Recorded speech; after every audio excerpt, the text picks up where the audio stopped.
ইনশাল্লাহ আপনারা গরু পালেন, গরু পাললে গরুর আয় ভালো অবস্থায় আছে এবং ভালো অবস্থায় থাকবে।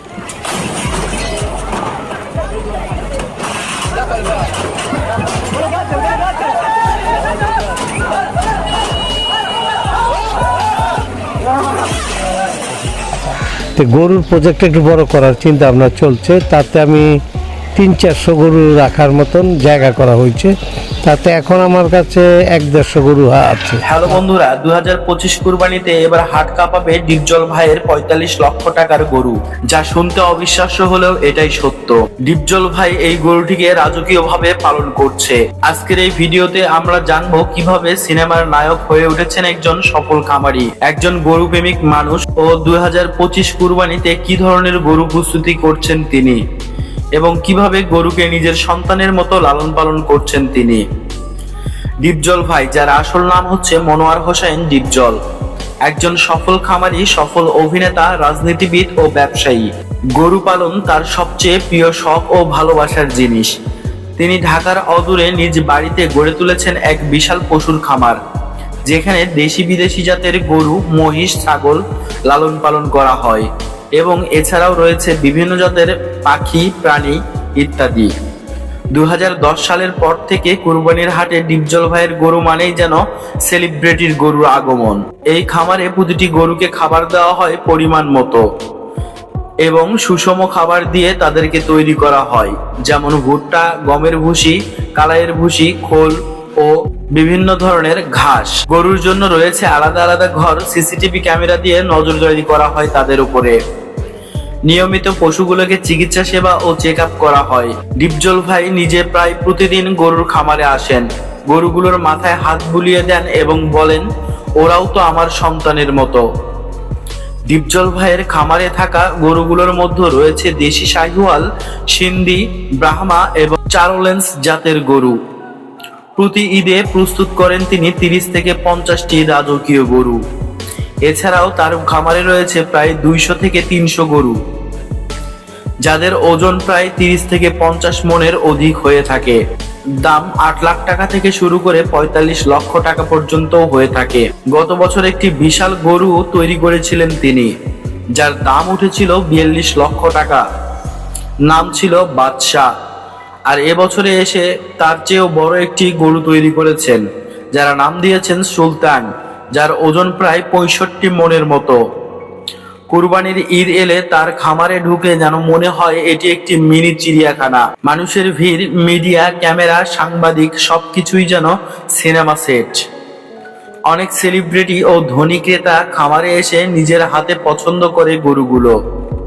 কখনো কখনো গরুর নাম রাখে সিনেমার নামে, যেমন ডন, চাঁদনি, কঠিন প্রতিশোধ।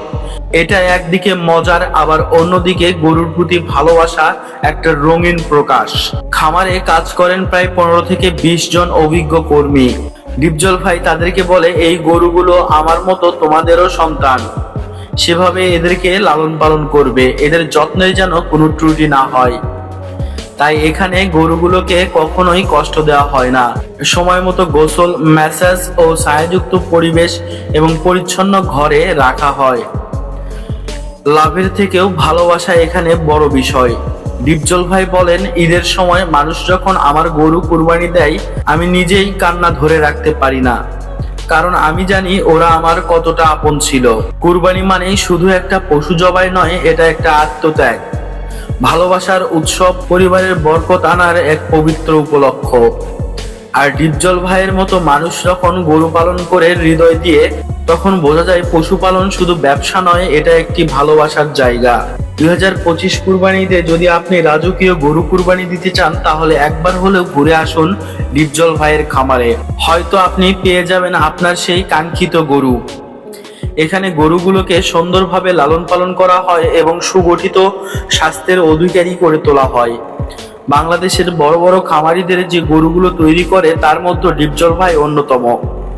প্রতি বছরই ডিপজল ভাই নতুন নতুন কিছু চমক নিয়ে আসে।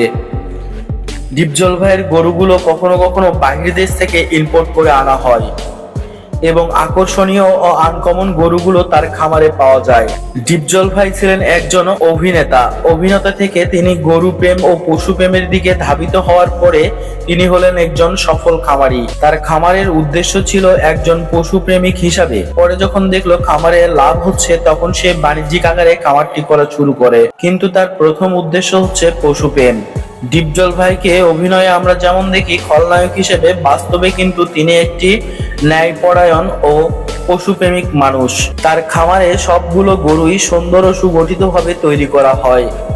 তার খামারে কোনো ত্রুটি বা ভুল রাখা হয় না, কারণ গরু দিয়ে তিনি ব্যবসা করতে চান না, গরু তার প্রেম ও ভালোবাসা, যার ফলে গরুর প্রতি তার যত্নটা বেশি নেওয়া হয়। তিনি প্রত্যেকদিন একবার হলে গরুর খামারে যায় এবং গরুর মাথায় হাত বুলিয়ে দেয়। প্রতি বছরই তিনি প্রায় 40 লাখ, 45 লাখ, 20 লাখ এরকম টাকার গরু তৈরি করে থাকে। এবারও তেমনই ভাবে গরু তৈরি করেছে 20 থেকে 30টির মতো বা 50টির মতো বড় আকারের গরু। এছাড়াও তার খামারে রয়েছে প্রায় 2 থেকে 300 গরু ছাড়াও আরো রয়েছে ছাগল এবং বিভিন্ন ধরনের পোষা প্রাণী, যেগুলো তার ভালোবাসা থেকেই এগুলো পালা হয়। আসলে ডিপজল ভাইয়ের খামারে ঢুকলে মনে হবে এটি একটি মিনি চিড়িয়াখানা।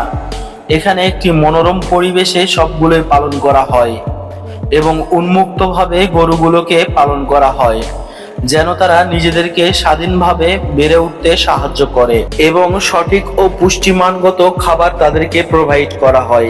2010 সাল থেকে ডিপজল ভাইয়ের গরু যখন কুরবানির হাটে ওঠে তখন এই গরুগুলো দেখার জন্য অনেক লোকই ভিড় জমায়। 2010 সাল থেকে ডিপজল ভাইয়ের গরু মানেই আকর্ষণ। কুরবানির হাট প্রতি বছরই ডিপজল ভাইয়ের নতুন নতুন আকর্ষণীয় গরুগুলো এসে ভিড় জমায় এবং ডিপজল ভাইয়ের নাম শুনলেই অন্যরকম একটা ভালোবাসা কাজ করে। ডিপজল ভাইয়ের লালন পালন করা গরুগুলো দেখতে আসলে অসম্ভব রকমের সুন্দর হয়ে থাকে। আমাদের এবার 2025 কুরবানির ঈদ উপলক্ষে ডিপজল ভাই কয়েকটি গরু প্রস্তুত করেছেন, যা ইতিমধ্যে আপনারা দেখেছেন। এই গরুগুলোর ভিতরে কোন গরুটি আপনার ভালো লেগেছে অবশ্যই কমেন্টে জানিয়ে যাবেন। তিনি কখনো চিন্তাও করেননি তিনি একজন সফল খামারি হতে পারবেন। তিনি ছিলেন অভিনেতা ও ব্যবসায়িক লোক এবং রাজনীতিবিদ, কিন্তু ধীরে ধীরে যখন পশুপ্রেম বা পশুর প্রতি ভালোবাসা থেকে তিনি যখন নিজের কুরবানি দেওয়ার জন্য গরু পালন শুরু করলেন, তখন সে বড় আকারে ধীরে ধীরে গরু পালন করতে শুরু করলেন। তখন তার গরুগুলো ক্রয় করতে বিভিন্ন ধরনের সেলিব্রিটি ও তারকারা এসে ভিড় জমায়। তার গরুগুলো নেয়ার জন্য বিভিন্ন ব্যবসায়িক লোকজন এসে ভিড় জমায় এবং কুরবানি ঈদের আগে তার খামারে ঢুকলে মনে হবে এটি একটি শুটিং সেট, যেখানে রয়েছে ক্যামেরা, লোকজন, সবসময় ভিড় লেগে আছে গরুগুলো দেখার জন্য। আপনি যদি ডিপজল ভাইয়ের গরুর খামারের আশেপাশে থেকে থাকেন তাহলে অবশ্যই একটাবার হলেও খামারটি ঘুরে আসবেন। ডিপজল ভাইয়ের খামারটি দেখলে আপনার মন ভালো হয়ে যাবে। পশুর প্রতি যত্নশীল ও ভালোবাসা থাকলেই এমন একটি খামার করা সম্ভব, যেমনটি রয়েছে আমাদের জনপ্রিয় অভিনেতা ডিপজল ভাইয়ের। পশুর প্রতি যত্ন ও ভালোবাসা না থাকলে এমন খামার করা কখনোই সম্ভব না। আপনি লাভের চিন্তা বাদ দিয়ে প্রথমে পশুর প্রতি ভালোবাসা জাগিয়ে তাদের একটি খামার করলে তখন দেখবেন ধীরে ধীরে ওই খামারে আপনি সফল হবেন। ডিপজল ভাই শুধু একজন খামারই নয়, যুবকদের অনুপ্রেরণা। ডিপজল ভাইয়ের কথা হলো, আমাকে দেখেও যদি বছরের 10টি যুবক নতুন করে খামার শুরু করে এবং সফলভাবে খামার পরিচালনা করে তাহলেই তার কৃতিত্ব। তিনি চান বাংলাদেশে যেন বেকার যুবক না থাকে। বাংলাদেশে বেকার যে যুবকগুলো রয়েছে সবাই যদি গরুর খামারের দিকে এগিয়ে আসে তাহলে ইনশাল্লাহ সফল হবে। এখানে গরু, ছাগল যে কোনো পশুই বলেন না কেন, তাদেরকে যদি সঠিক যত্ন এবং সঠিক ভালোবাসা দেওয়া হয় তাহলে সেই গরুগুলো কখনোই আপনাকে ঠকাবে না। অবশ্যই গরুগুলো আপনাকে ভালো ধরনের প্রফিট দিয়ে যাবে। তো ভিডিওটি আজকের মতো এ পর্যন্তই। ভিডিওটি ভালো লাগলে অবশ্যই লাইক করবেন, কমেন্ট করবেন, শেয়ার করে বন্ধুদের মাঝে ছড়িয়ে দেবেন। আর হ্যাঁ, অবশ্যই সাবস্ক্রাইব করতে ভুলবেন না।